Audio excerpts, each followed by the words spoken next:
That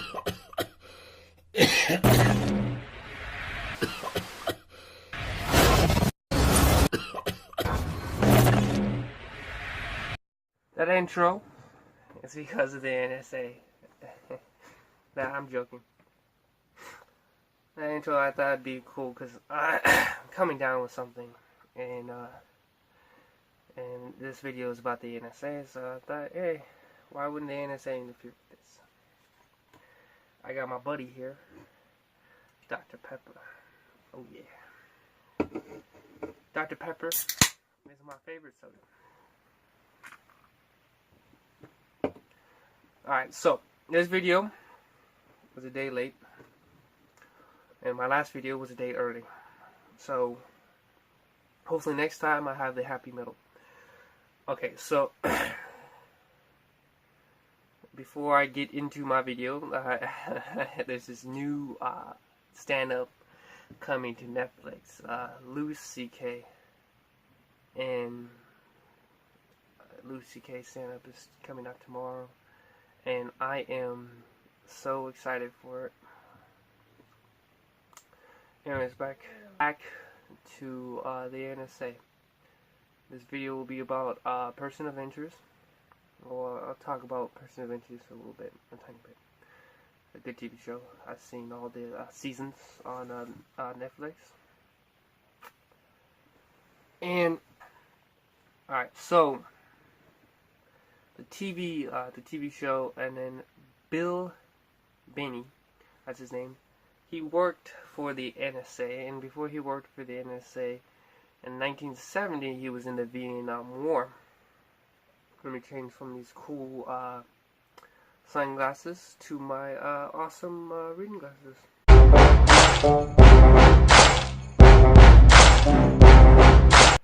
So, Ben Bentley was a whistleblower before 9/11 happened.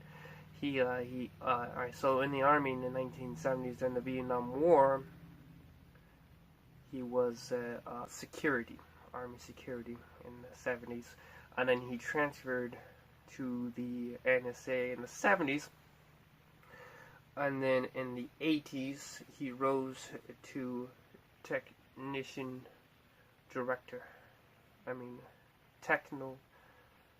director.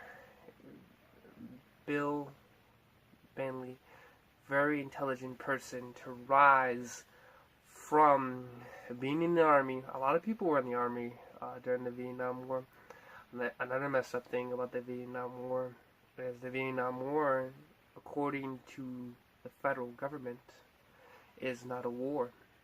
So the veterans from the Vietnam War don't get the same kind of benefits as your 9/11 veterans. The people that served for only 4 years between 2001 and 2004.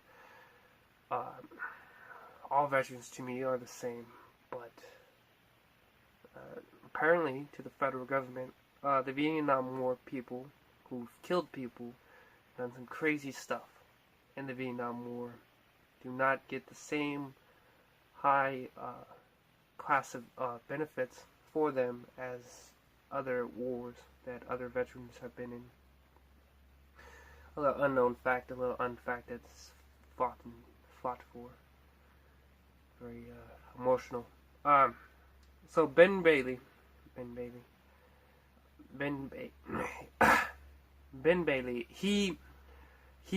so he was in the Army in the 70s. He rose up to the ranks in the 80s. He was the director, and then he was awarded geopolitical and military analyst at the Signals Intelligence Automated Research Center, or that word. I guess that's the abbreviation for it. And then Ed Loomis, here's his name, Ed Loomis. He was a small team of specialists, and he helped Bill to gather and put up data that Ed Snowden, can't pronounce his last name right now. Here's Ed's last name. He put up the information that the NSA is spying on the citizens, the United States citizens, collecting data, phone calls, texts back in 2000. I don't think it existed, but you know, they're collecting phone calls, your conversations, and what the NSA said it was this mega data. It's just a bunch of stuff in a big, but according to other people, I'm not, and this is not, you know, whatever your beliefs are, that they can actually like read and listen to your phone calls, and I'm gonna leave that up to the viewer on that belief. I'm not gonna say anything right here and now. So Bill believed that 9/11 was preventable, and he went to extreme lengths to prevent it, and the FBI and the CIA was like older brother and little sister.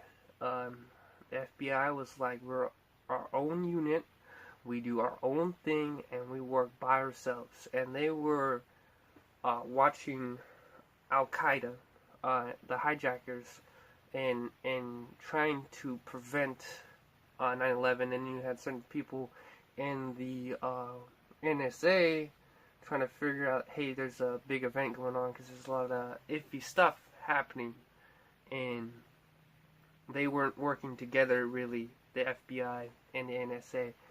And so now after 9/11, the CIA, the NSA, and the FBI work better together than they did. They don't work as well as they should, but they do work better.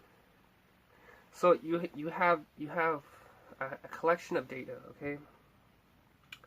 And then Thomas Drake, is his name, is the senior defensive intelligence, and he worked with Bill and stuff like that, tried to prevent 9/11.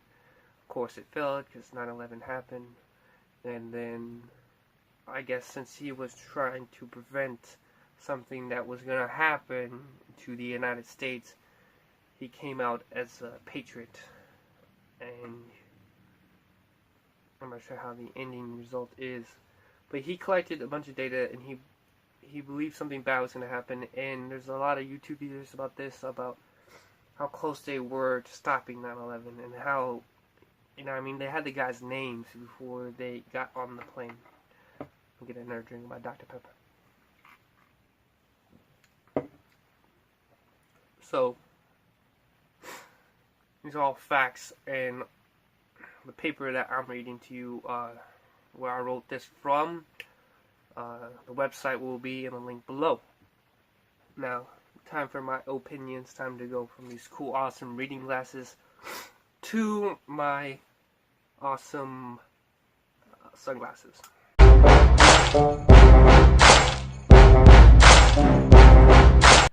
So, person of interest will be in opinions because there's not, you know, it's a TV show.